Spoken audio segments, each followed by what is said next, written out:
থেকে এখনো ষড়যন্ত্র যায়নি। এখনো আমাদের বিরুদ্ধে, বিএনপির বিরুদ্ধে ষড়যন্ত্র চলছে। বিএনপি যেন ক্ষমতায় না আসতে পারে, কারণ বিএনপি এদেশে বহুদলীয় গণতন্ত্র প্রতিষ্ঠা করেছেন দেশ নেত্রী বেগম খালেদা জিয়া। এদেশের সমস্ত পত্রিকার ওপেন করে দিয়েছিলেন আমার নেতা জিয়াউর রহমান।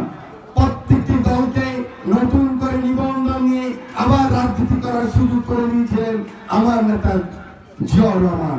আজকে আমার নেতা তারেক রহমান আগামীর বাংলাদেশ, সকলের বাংলাদেশ, সম্প্রীতির বাংলাদেশ, ৩১ দফা সংস্কার প্রস্তাবের মাধ্যমে আমার মা বোনদের জন্য দফা নম্বর ২৪, দফা নম্বর ২৬, আমার হিন্দু ভাইদের জন্য দফা নম্বর ১৬, আমার মা আমার ভাইদের জন্য, কৃষকদের জন্য, শ্রমিকের জন্য, আলেমদের জন্য, শিক্ষকের জন্য, সর্বোপরি একটি নতুন বাংলাদেশ, যে বাংলাদেশে সকলে আমরা মিলেমিশে যার যার অধিকার শেষে প্রতিষ্ঠিত করে একজন একজনের হাত ধরে আগামী রাজনীতিতে আমরা এগিয়ে যাব।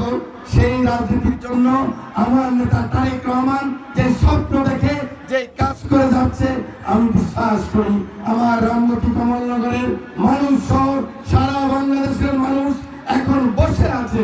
যত ষড়যন্ত্রই করেন না কেন, মানুষের যে স্বপ্ন বিএনপিকে ক্ষমতায় আনার জন্য, রাষ্ট্র পরিচালনার সুযোগ দেওয়ার জন্য মানুষের যে স্বপ্ন, সেই স্বপ্নকে কোনো ষড়যন্ত্র নস্যাৎ করতে পারবে না বলে আমি বিশ্বাস করি। প্রিয় ভাই ও বোনেরা, আমি বক্তব্য দীর্ঘায়িত করবো না, এখন নামাজ শুরু হয়ে যাবে।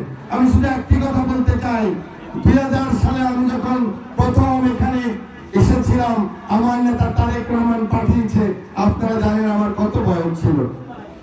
সেদিন আমি বলেছিলাম এত বড় বড় নেতা রামগতিতে আমি ওনাদের সমান নই, এখনো বলি আমি ওনাদের সমান নই।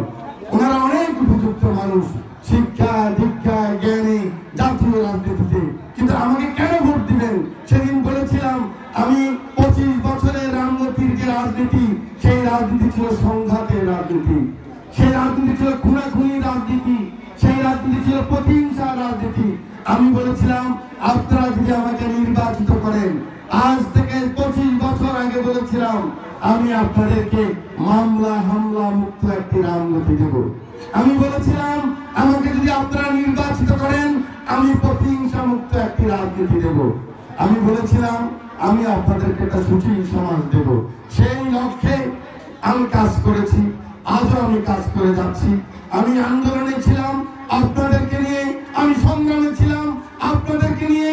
আপনারা জেল খেটেছেন, আপনারা রিমান্ডে ছিলেন, আপনারা কষ্ট করেছেন, আমিও আপনাদের সাথে রিমান্ডে ছিলাম, আমিও জেল খেটেছি, আমিও কষ্ট করেছি।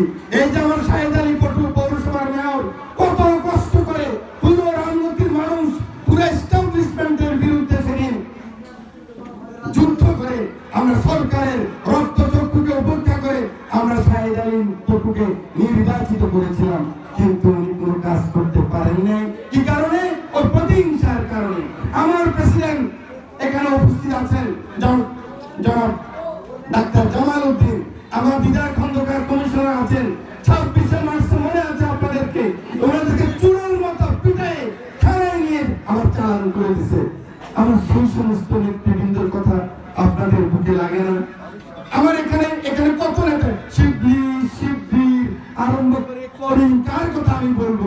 আমার ডানে যারা সবাই আসামি, বামে যারা আসামি, সামনে যারা আসামি, ৪৩০০ আমার রামগতিতে মামলার আসামি, ৯৩২২ জন কমলনগরের মামলার আসামি।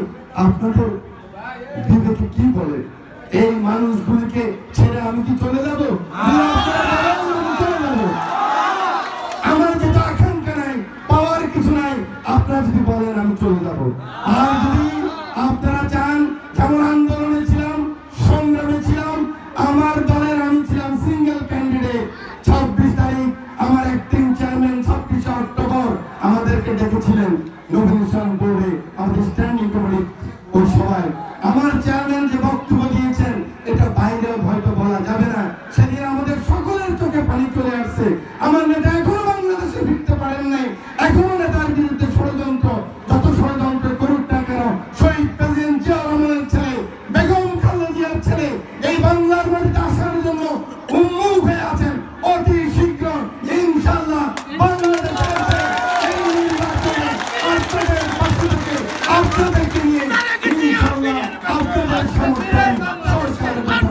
ইনশাআল্লাহ।